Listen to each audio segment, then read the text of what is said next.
Bonjour à tous, je m'appelle Gilles Mansillon, je suis un artiste, un marchand d'art et un spiritualiste et je viens à vous aujourd'hui pour vous parler d'une vision, l'histoire d'un drapeau, un drapeau européen.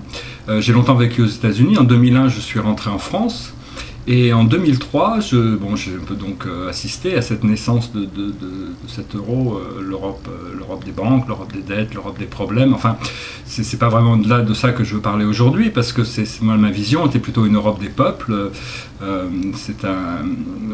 Tout va s'arranger, hein, bien que je pense que avant de vouloir s'autoproclamer dirigeant de l'Europe, avec tous les pouvoirs exécutifs contrôlant l'argent et tout ça, l'Europe aurait été peut-être plus facile à intégrer si on avait utilisé un peu plus de sagesse administrative et qu'on aurait créé une Europe consultative qui permet à chaque pays de s'intégrer progressivement et une Europe qui peut garantir les frontières de l'Europe également, ce qui n'est pas actuellement le cas.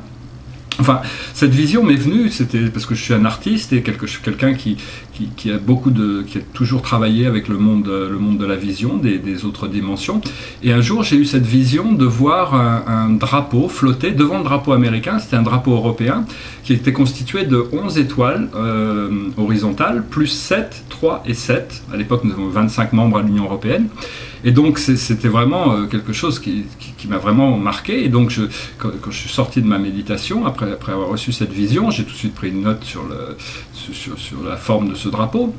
Et puis j'ai essayé des centaines et des centaines de permutations pour voir s'il y avait une meilleure combinaison. Et puis finalement, ça s'est trouvé que cette combinaison était la plus forte. C'était une Europe forte, une Europe ouverte, une Europe stable, une Europe accueillante, une Europe...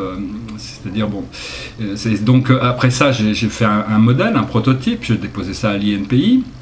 Et puis j'ai envoyé cette image à différents chefs d'État, à différentes instances de l'Union européenne. Bon, la plupart m'ont pas répondu, mais je pense que j'ai pu les toucher. Par exemple, ceux qui m'ont répondu étaient un peu condescendants, dans le sens nous sommes parfaits, nous n'avons rien à apprendre de personne, et nous vous remercions quand même de votre communication. Voilà.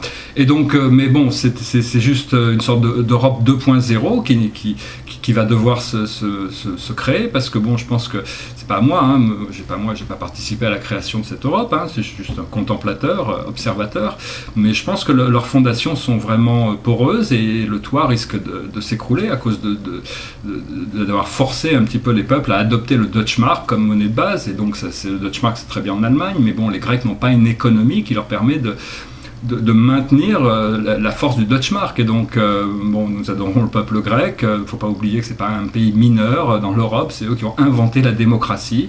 Et donc, je voulais aussi dire, donc voilà, nous sommes avec eux. Et puis il est clair que tous les peuples vont s'en sortir. L'Europe va changer. Et donc, parce que il faut voir quand même, je m'excuse de le dire, mais il me semble que vis-à-vis peut-être pas des pauvres et des riches, mais toutes les classes moyennes, la qualité de vie des classes moyennes a diminué en 10 ans partout en Europe depuis qu'ils ont introduit l'euro à cause de l'inflation.